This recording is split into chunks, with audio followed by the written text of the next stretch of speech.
આજે તો 11 માંથી બનાવ્યો 15 પ્રો કહાની કઈક એવી. જય શ્રી રામ મિત્રો, કેમ છો બધા? મજામાં? વિડીયો ચાલુ કર્યો, સીધો રેલવે સ્ટેશન લઈને હું ને કારનો નીકળી ગયા જુનાગઢ જવા. પછી પાછળ ફરીને જોયું તો આવી ગયો અમારો શાકભાજી ભંડારનો મેનેજર. પછી અંદર પહોંચ્યા તો આવી ગઈ હતી અમારી ટ્રેન, અને આ ભાઈને ફોન સિવાય કઈ બીજું આવડતું જ નથી. मुझसे प्यार करती है या नहीं करती है?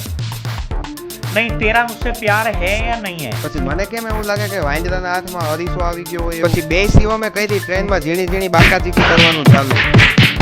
તમે ઝોલા ખાતા ખાતા પહોંચી ગયા જુનાગઢ, અને હું આવી ગયો સીધો દુકાને. ને દુકાને આવીને મારે બદલાવાનો હતો એક ફોનમાં કોમ્બો, તો બદલાવી નાખ્યો કોમ્બો અને કરી દીધો ફોન પાછું ફિટ કરવાનું ચાલુ. બીજી બાજુ જોયું તો રાહુલભાઈ ઉપાડતા હતા સીપીયુ. પછી આવી ગયો તો iPhone 11, અને iPhone 11 માં મને નથી લાગતું કે મધરબોર્ડ સિવાય કઈ બીજું જીવતું હોય. પછી ખોલી નાખ્યો મોબાઈલ અને લઈ આવ્યો એની બીજી પેનલ અને કરી દીધું iPhone ફિટ કરવાનું ચાલુ. 2-3 કલાક આખું ફોડી તા થઈ ગયો અમારો iPhone હતો એવો પાછો. ફોન રિપેર કર્યો તો આવી ગઈ મફતની ચા, અને મફતની ચા પીને વગાડી દીધું એક ગીત.